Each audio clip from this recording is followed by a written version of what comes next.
Bonjour tout le monde, c'est Moody, j'espère que vous allez bien. On se retrouve aujourd'hui sur la chaîne pour faire comme convenu le Plan With Me de janvier 2019, mais également mon tout nouveau setup dans mon bullet journal pour l'année 2019. Il y a quelques temps, je vous ai demandé sur Instagram si cela vous intéressait de savoir comment j'avais fait la migration de mon ancien bullet journal à mon nouveau.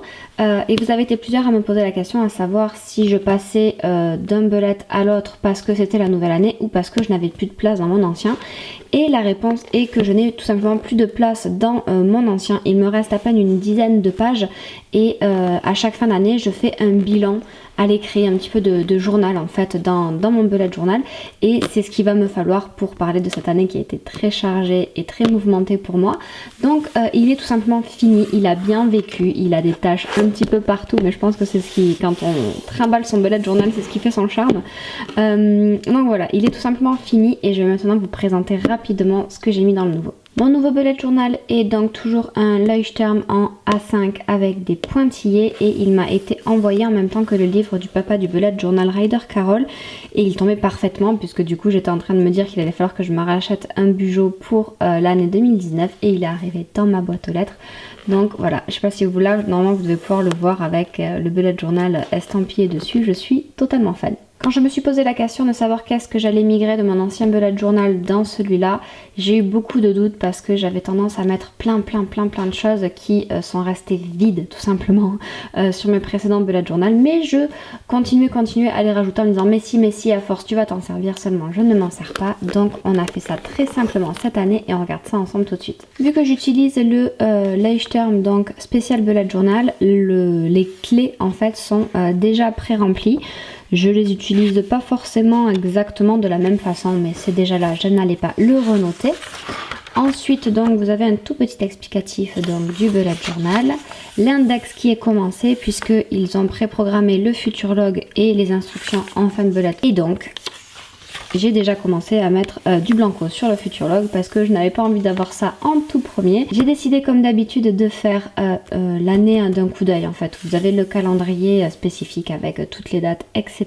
et avec un petit Hello 2019. J'ai regardé pas mal de vidéos de bullet journal ces derniers temps pour voir un petit peu comment les gens programmaient leur migration ou tout simplement leur nouvelle année. Et en plus de ma lecture du bullet journal par Ryder Carroll, j'ai décidé de faire au plus simple, et celle qui m'a le plus inspirée c'est comme toujours Amanda Reichley. Donc vous allez retrouver beaucoup d'inspiration de sa vidéo où elle a fait son setup de 2019, même si j'ai apporté quelques petites modifs par-ci par-là. Donc voilà pour ma page d'accueil qui me sert tout au long de l'année pour savoir exactement combien de semaines il y a dans le mois etc. quand je prépare mes calendriers. Ensuite quand on tourne la page nous allons avoir donc mon calendex tout simplement où vous savez je note voilà là il y a les vacances sur cette semaine là.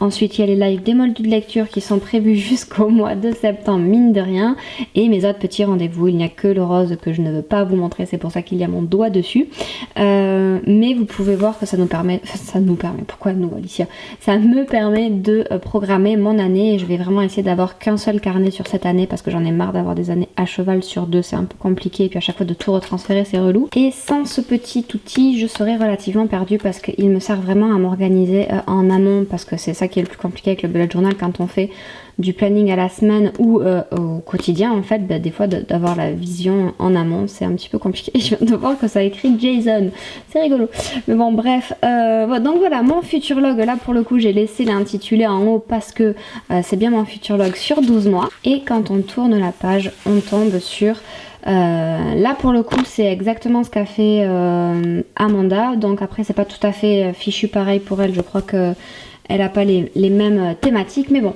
c'est les objectifs pour 2019, j'avais exactement les mêmes pour 2018, c'est-à-dire que je m'étais fait des catégories sur lesquelles je voulais vraiment travailler et vraiment faire en sorte que ça aille mieux. Il y en a quelques-unes qui ont réussi, beaucoup qui ont échoué, je vais pas vous le cacher.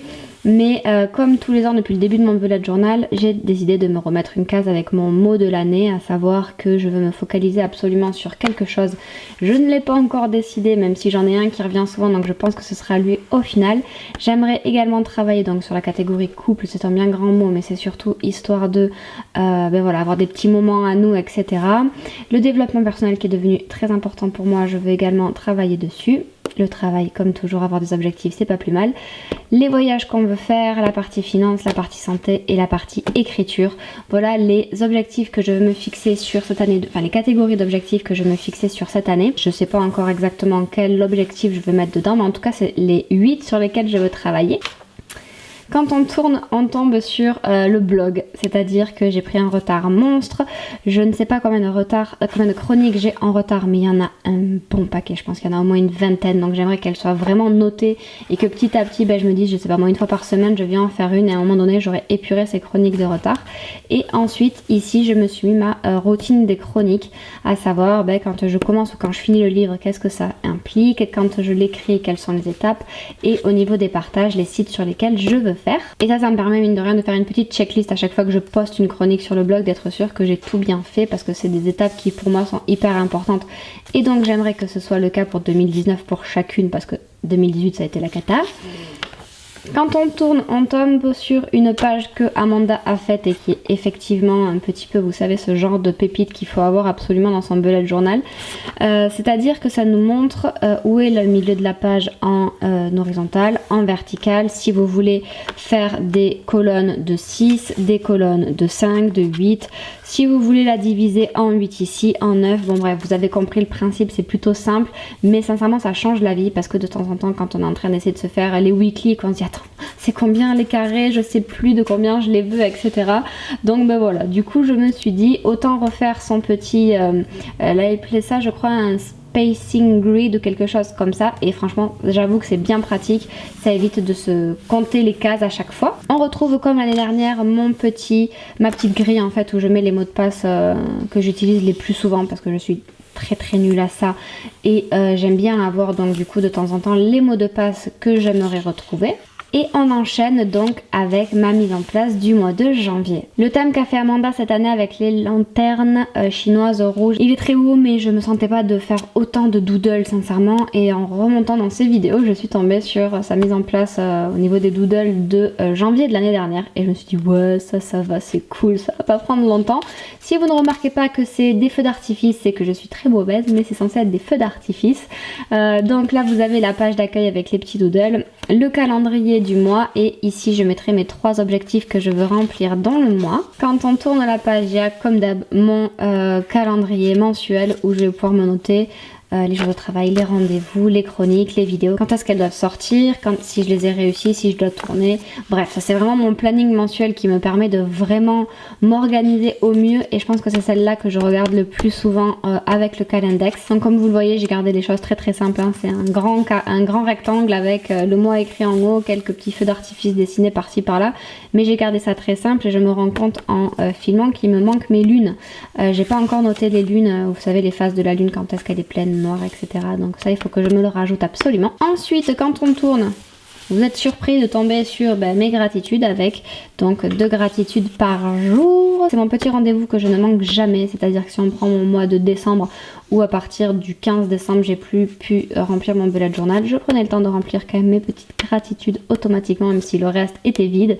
Mais ça c'est ce qui me fait du bien, voilà, de me dire que même si on a une journée merdique, on peut trouver 2 petites choses qui ont été cool dans la journée. Quand on tourne la page, donc il y a sur le même format mon suivi santé, vous le savez, pareil que sur les gratitudes, je note l'évolution des sensations que je peux ressentir, je vais bien, je vais pas bien, j'ai eu mal à la tête aujourd'hui, etc. Et ça me permet de voir un petit peu les fluctuations de mon corps sur un mois. Mes 2 petits trackers, donc ça c'est le tracker vraiment avec donc les catégories.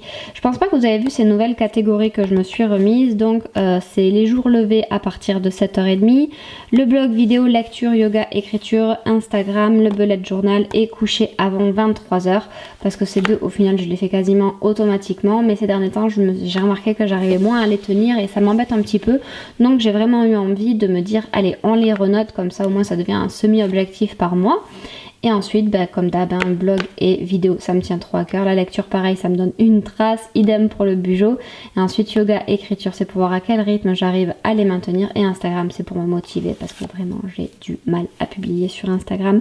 Mais je pense que ça va changer avec ce que j'ai mis en place là sur la fin de l'année où je me suis un peu plus livrée à vous et ça vous a beaucoup plu. Donc du coup, je pense que je vais garder cette authenticité-là. Et donc ici, nous avons le mood tracker qui sera un méga feu d'artifice. Donc là, pour l'instant, vous le voyez au crayon à papier. papier. Mais ce que je vais faire, à chaque fois que je vais combler un jour avec mon Tombow, donc ici vous avez les couleurs référencées si ça vous intéresse, et je viendrai tout simplement effacer à la gomme et à la fin on aura juste que le feu d'artifice plein de couleurs, je l'espère.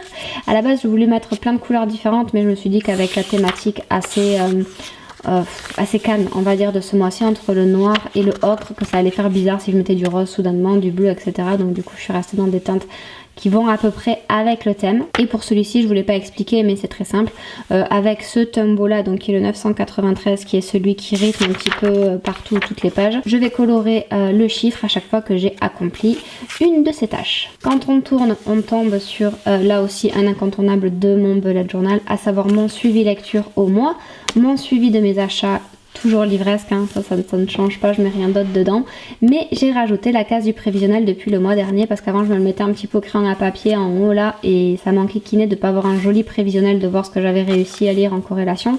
Et j'aime bien me mettre les livres des mois précédents que j'avais mis dans mon prévisionnel mais que je n'ai pas réussi à lire. Comme ça, si des fois les livres prévus sur ce mois-ci me bottent pas trop, mais que j'en avais mis dans le précédent qui me tentait bien, bah du coup je vais aller piocher dans cela. Voilà, je vous cache à moitié, mais pour vous montrer un petit peu ce qu'a donné mon mois de décembre, je vous dis que j'ai commencé à le mettre en place et ça m'a permis effectivement de combler un petit peu avec des lectures, vous voyez, du mois de septembre par exemple, ou du mois de novembre que je n'avais pas réussi à lire, bah, je les ai lus du coup sur ce mois-ci. Et quand je vous disais que j'avais laissé totalement tomber certaines choses à partir de la mi-mois, ben voilà, c'est exactement ça. À partir du 16, vous voyez, je n'ai plus rempli une seule case, que ce soit dans mon tracker classique de mes données ou dans mon tracker Mood Tracker, tout simplement parce que je n'avais pas le temps. Ça prouve que de temps en temps on n'a pas le temps de s'occuper de son bullet journal, mais surtout ce n'est pas grave. Donc maintenant que vous avez vu un petit peu à quoi ça ressemble, nous allons tourner la page et nous allons tomber là également sur mes suivis vidéo du mois que je n'avais pas tardé à planifier, et donc le suivi des articles que je veux publier en janvier, qui seront bien évidemment en relation avec ceci, c'est-à-dire que je vais mettre aussi les articles que je vais publier en exclusivité sur janvier, mais mettre de temps en temps des tiens, ça c'est un peu à la bourre, ça serait bien que j'en cale un ou deux, donc ces deux vont toujours fonctionner un petit peu en corrélation. Et maintenant on a fini, puisque ici ce sera mon premier weekly spread, à savoir donc du 31 au 6 janvier, du 31 décembre au 6 janvier. J'espère que ce petit moment en ma compagnie et mon bullet journal vous aura fait plaisir, donc je vous montre rapidement une dernière vision, on va dire, d'ensemble, pour que vous puissiez vous remémorer un petit peu tout ce que j'ai mis en place. Donc ça, on est vraiment sur ce qui va m'accompagner sur toute l'année, donc à savoir le setup de 2019. Et après ça, on passe donc en janvier, donc pour cette nouvelle année et ce nouveau mois qui pour moi signifie beaucoup de choses, j'espère beaucoup de changements, et surtout continuer dans la même veine que ce que j'ai réussi à mettre en place jusqu'à présent. Et voilà, donc là on arrive sur la fin avec les trackers, les suivis lecture que j'ai zappé, pardon, et hop, les prévisionnels pour vidéo et blog. Et bien voilà, j'espère que cette petite vidéo vous aura fait plaisir, qu'elle vous aura donné pourquoi pas des idées pour le mois prochain, parce que je sais que maintenant tout ça doit être prêt normalement dans les vôtres. En tout cas moi ça m'a fait plaisir de vous reparler bullet journal, parce que ça faisait un petit moment que je ne l'avais pas fait et ça m'avait manqué, parce que j'ai commencé à mettre des petites nouveautés. N'hésitez pas à me faire savoir en commentaire si la vidéo vous a plu, si vous voudriez que je vous explique certaines choses un peu plus en détail dans une prochaine vidéo. Et puis moi il ne me reste plus qu'à vous souhaiter une très belle semaine, je vous fais plein de gros bisous et je vous dis à très vite. Ciao ciao.